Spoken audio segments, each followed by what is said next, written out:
What is up, you bunch of bungholes? This is OBB, the Diecast News Guy, and hope you guys are ready to get your poopers in the pants, or whatever the hell I'm trying to say. Anyway, got Connell? Oh, god damn it. Today, we're going ahead and doing a Diecast review on Ricky Stenhouse Jr.'s 2023, I kid you not, what I'm about to say is actually real, folks. You gotta accept it. Daytona 500 champion. Yes. This right here in the palm of my hands is not the power of sun, but it is Ricky Stenhouse Jr.'s Daytona 500 race win diecast. This car has a good story and a good meaning behind it, but I got to give a quick shout to Spoiler Diecast because we are going to be mentioning them a lot coming up in this unboxing and the official diecast review of Ricky Stenhouse Jr.'s 2023 Daytona 500 champion diecast.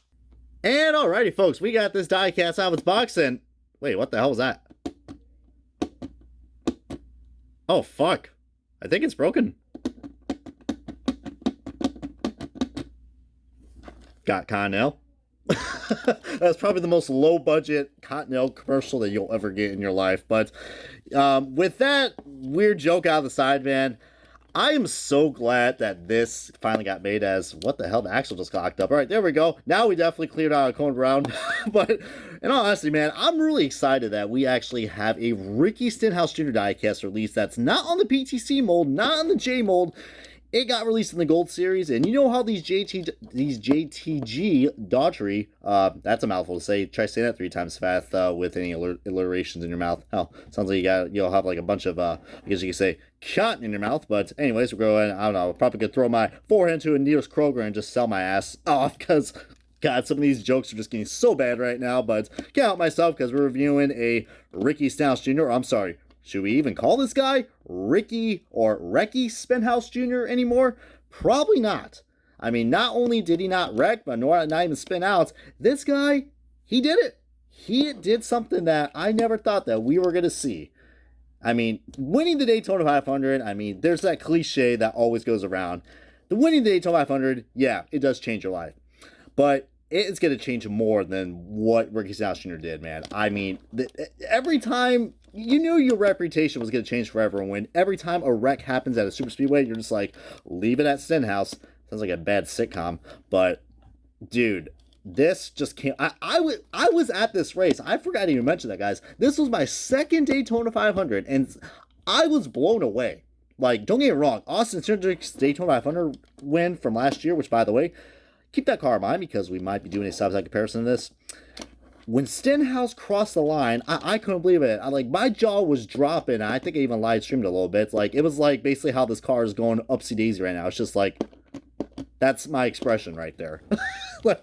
I couldn't believe it. I think I was on a loop for I don't know. I was probably talking like AI probably for a good 5 minutes or so because I was just broken, man. I was like, Ricky Stenhouse Jr. won the Great American Race.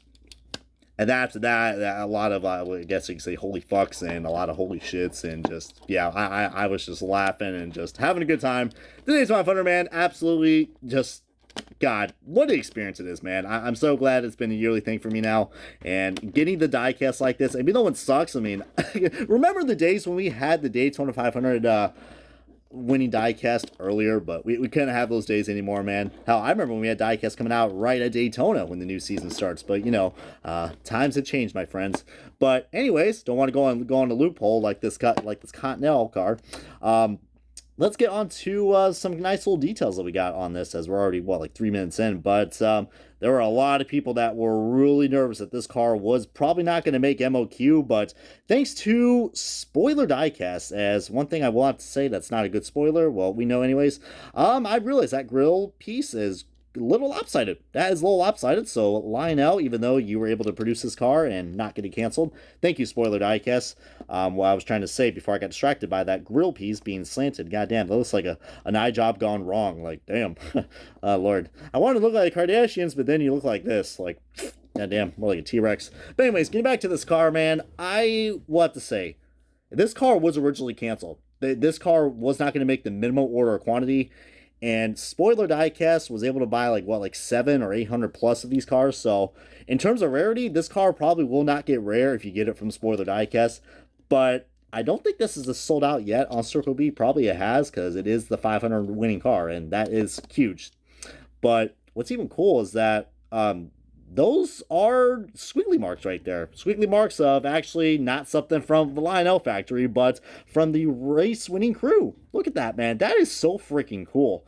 I never thought that they were going to put that detail in there, but Lionel does that with some of these diecast, and that's pretty nice. You can barely see where the roof hatch is, or if he's even there. I see that cute Connell logo. Oh, look at that. They managed to fit the Connell logo on the roof flap. That is some great brand sponsoring. And how can I even forget? Remember how I said about the Kroger logo not looking good? There was like this big gap. Well, they might have listened, because look, they ended up putting whatever, and I love they did this now. The Kroger logo, I don't understand why they have this. Maybe they want to get that front that back bumper camera from someone else's end and be like, hey, look, here's Kroger. Fun story. I had a guy that actually I knew quite well who actually pronounced this Kroger. Now, I'm not sure what kind of foreign language that was, but I was like, Kroger? Okay. I guess that's the G we're looking for in Kroger. But, yeah. What the hell was I trying to say? I get so sidetracked with these reviews. Just like that confetti, man. That shit is just all over. Wish it was on the windshield. I'm a little disappointed it's not, because we had the the champion for last year's Cup Series, Logano. If this is a segue into this review, so welcome if you guys are just watching this. So appreciate y'all for keeping it linear. But I'm glad that they were able to add that space right there and just put the sponsor wherever the main paint scheme is. In this case, it's Continental. Now, from what I heard, I think so. What was it? Somebody on the diecast community, or one of my good friends I know, I think it's a Brian or Stewie Griffin fan. Shout out to you, bud, because I know you were waiting for me to do this diecast review.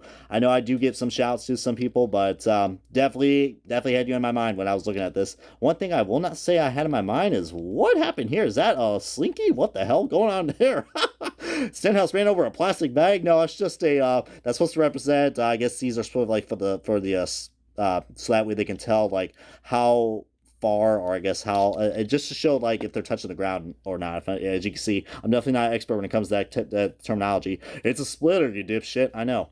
But you see the confetti right there on the splitter. Is that a paint chip? No, that's just an arrow. Where's the arrow pointing? We're able to know the reason why that 47 is orange. Well, I think it was supposed to be orange or red, if I'm not mistaken, because I guess there was supposed to be like some Coke sponsor branding on this car, but of course Coca-Cola doesn't like their logos unless it's a Chase Elliott car on their diecast. But here in the story behind this, you see this car has a lot of cool gradients with the blue and the nice little waves, because that's supposed to represent one of the, I guess toilet paper that looks like a quilt. Huh, interesting. That must be some good shit then. Speaking of good shit, these are all the other local sponsors you can find at, probably at your various Walmarts, definitely. Seems like typical NASCAR fans will probably shop at Walmart. I'm more of a Target guy, but this shit does look pretty cool. We don't have any Monster Energy logos, so I guess that's cool. So this is a kid-friendly car. And yeah, nothing to say right there. Just really, really cool stuff. And I can't believe Stenhouse Jr.'s name looks pretty funky. Nice decal applying right there, Lionel. Whoa, wait a minute. Wait a minute.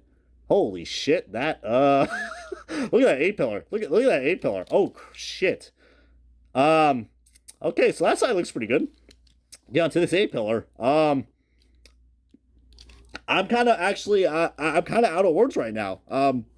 I think this has broken my voice. I mean, that is some pretty bad diecast quality right there. Not even linear. Unless the paint scheme's not supposed to be linear. But to finish things off on a more positive note, here is the side-by-side comparison, as I'm losing my voice now. Wow. How about that, guys? Definitely gonna need a long body armor break after this review, I'll tell you that. But since I did not show the Austin-centric Daytona 500 race winning car, here it is. So, pretty cool. And I probably will go ahead and probably do a review on this if you guys want me to, but don't want to get you guys burned out on diecasts that are already a year old, because where's the fun in that, am I right? But anyways, I hope you all enjoyed this very interesting, but I think it was a more longer diecast review. But appreciate you guys for your continued support. And this is going to do it right here for the diecast review of Ricky Stenhouse Jr.'s 2023 Daytona 500 race winning championship car for JG Dodge Racing and that bow tie. So, yeah, comment, like, subscribe, and this has been OBB. See you guys next time on another diecast review. And, yeah, you got your Continental, y'all.